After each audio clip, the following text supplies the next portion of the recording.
না আমার এখন ওই দলে ফেলেছে।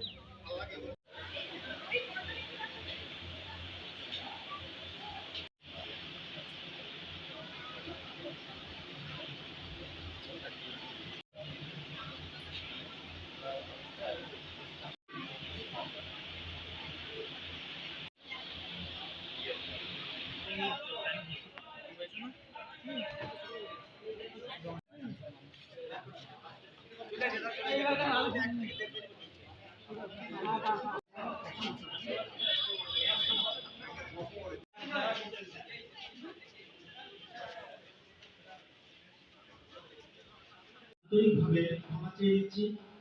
আপনারা সবাই জানেন যে আমাদের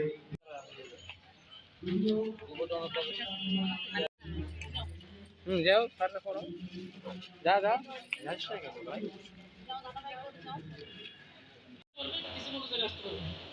কিন্তু লেখাপড়া না করলে তুমি যত কিছু করো, যত মাস্তানি হোক লাভ হবে। আমি মনে করি যে তোমাদেরকে যাই হোক, ধন্যবাদ। আমরা আজকের এই অনুষ্ঠানে এরকম আয়োজন করতে পেরে দ্রুত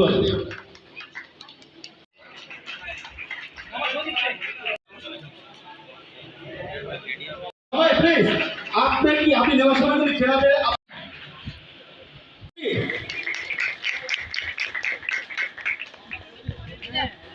রবিউল ইসলাম উপদেষ্টা জারিফ হোটেল আপনি সম্মানের দেওয়ার জন্য আমি অনুরোধ করবো। প্লিজ আমাদের সংগঠনের সম্মানিত সভাপতি মহোদয় মোহাম্মদ খালিদ হোসেন।